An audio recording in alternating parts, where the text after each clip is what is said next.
Question है which of the substances A B और C has the highest specific heat. इनमें से किस सब्सटेंस की स्पेसिफिक हीट सबसे ज़्यादा है। अगर आप ग्राफ को रीड करें तो जो ए ग्राफ है वो हमें ये रिप्रेजेंट करता है कि कम टाइम में उसका टेम्परेचर का चेंज ज़्यादा है। इसका मतलब ये हुआ कि कम हमने हीट प्रोवाइड की और कम टाइम में टेम्परेचर ज़्यादा इंक्रीज हो गया। अगर मैं सी को देखता हूँ तो सी हमें ये रिप्रेजेंट करता है कि ज़्यादा टाइम लगा लेकिन टेम्परेचर में जो चेंज आया वो कम आया। तो ये रिप्रेजेंट करेगा कि इसकी जो स्पेसिफिक हीट है वो ज़्यादा है, मतलब इसको ज़्यादा हीट रिक्वायर्ड होगी टेम्परेचर 1 केल्विन चेंज करने के लिए। तो करेक्ट आंसर फिर हमारे पास क्या होगा, that will be Charlie. Question है in an isobaric process dash remain same. Isobaric process में क्या चीज सेम रहता है। Iso means same and bar means pressure. तो आइसोबैरिक प्रोसेस में हमारा प्रेशर सेम रहता है। Correct option is Charlie. अगर आइसोथर्मल होता तो टेम्परेचर, अगर आइसोकोरिक होता तो वॉल्यूम। क्वेश्चन है the work done on a system is taken as. देखिए थर्मोडायनेमिक्स में हम work done on the system जिससे कंप्रेशन होती है उसको नेगेटिव लेते हैं और work done by the system जिससे एक्सपेंशन होगी उसको पॉजिटिव लेते हैं। तो यहां पर कहा गया work done on the system, तो हमारे पास रिजल्ट क्या होगा, रिजल्ट होगा नेगेटिव। क्वेश्चन है 20 degree Celsius on Fahrenheit scale is equal to. Temperature conversion से रिलेटेड क्वेश्चन है और आपने 20 डिग्री सेल्सियस को कन्वर्ट करना है फॉरेनहाइट में। तो फॉर्मूला हमारे पास क्या है, degree Celsius over 100 is equal to degree Fahrenheit -32 over 180। यहां पर ये वैल्यू सब्स्टिट्यूट कर दें तो 20 divide by 100 is equal to degree Fahrenheit -32 over 180। अब ये जीरोस कैंसिल करें, ये जीरो कैंसिल हो गया और ये जीरो कैंसिल हो गया। क्रॉस मल्टीप्लाई कर दें, जब क्रॉस मल्टीप्लाई करेंगे तो 18 इंटू 2 36, तो 36 is equal to degree Fahrenheit -32। Negative left पे जाकर पॉजिटिव हो जाएगा तो degree Fahrenheit is equal to 36 plus 32, तो रिजल्ट इज 68 डिग्री फॉरेनहाइट। तो करेक्ट आंसर चार्ली। क्वेश्चन है for mono atomic gas CV is 3/2R the value of CP। हम इस क्वेश्चन को डायरेक्ट भी कर सकते हैं क्योंकि हमें जब ये बता दिया गया कि मोनो एटॉमिक गैस है तो मोनो एटॉमिक गैस का जो डिग्री ऑफ फ्रीडम हमारे पास है दैट इज 3 और CP का जो शॉर्टकट हमारे पास है that is F+2 divide by 2 into R।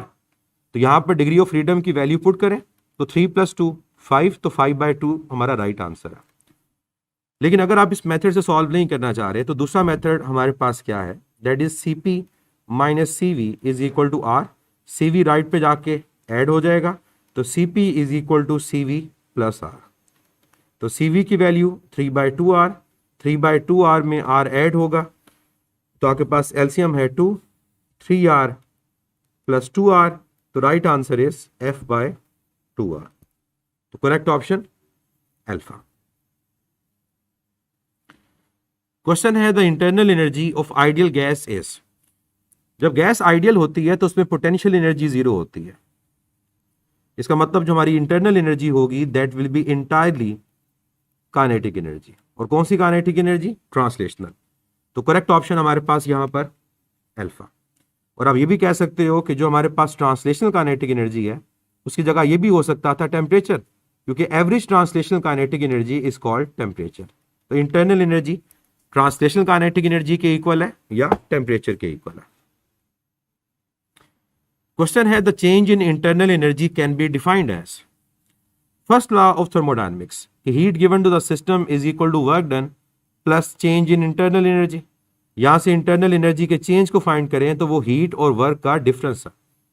उसके अकॉर्डिंग इंटरनल एनर्जी का चेंज किसके इक्वल होगा, Q - W। तो right answer is beta. Question है the equation delta Q is equal to delta U in thermodynamic represents an. Delta Q is equal to delta U thermodynamic में क्या चीज represent करता है। According to first law Q is equal to work done plus delta U।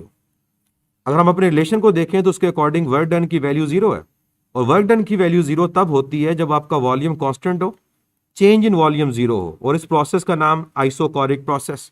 तो work done जब 0 होगा तो तब हीट इंटरनल एनर्जी के चेंज के इक्वल आएगी। तो करेक्ट ऑप्शन डेल्टा। क्वेश्चन है during an adiabatic expansion of 5 mole of gas the internal energy decrease by 75 joule. The work done during the process is. हमें बता दिया गया कि एडियाबैटिक एक्सपेंशन है और उसमें इंटरनल एनर्जी डिक्रीज कर रही है 75 जूल। वर्क डन को कैलकुलेट करना।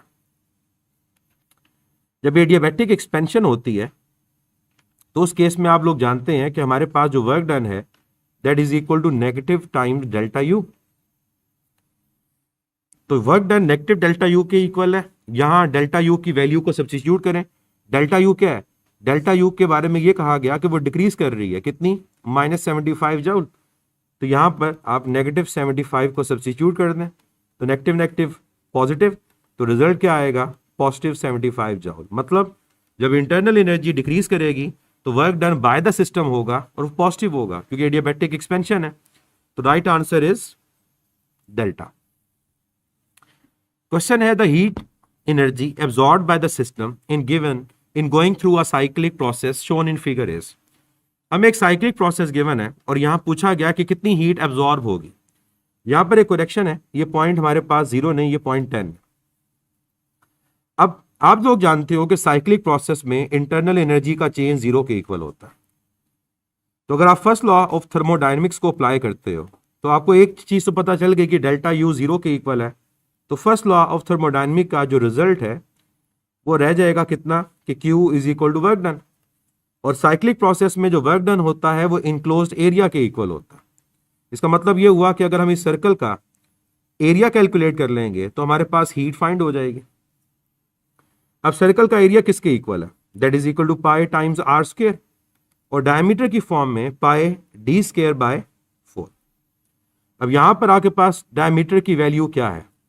10 और 30 का डिफरेंस 20 और यहां पर आपके पास ये भी कितना है? 10 और 30 का डिफरेंस 20। ठीक है, यूनिट का ख्याल रखिएगा। सॉरी।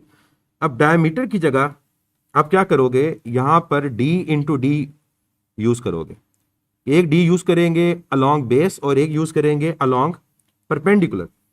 अब इनकी वैल्यूज को पुट करें तो बेस के अलोंग जो डायमीटर होगा वो 30 और 10 का डिफरेंस 20 लेकिन किलो के साथ। तो यहां पर आपके पास 20 10⁻³ आएगा और परपेंडिकुलर में वो सिंपल 20 आएगा क्योंकि यूनिट वहां पर मीटर क्यूब है। डिवाइड कर देंगे इसको 4 से, मल्टीप्लाई करें 20 इंटू 20 आपके पास 400 आएगा। तो रिजल्ट यहां पर क्या होगा? आपके पास 400 और साथ 10⁻³ डिवाइड बाय 4। 4 से कैंसिल हो जाएगा और 0 3 में ऐड होंगे तो रिजल्ट आपके पास आएगा 10⁵ पाई और यूनिट क्या है? जूल। तो यहां पर ऑप्शंस में गलती है, 10⁵ जूल आपका राइट आंसर होगा।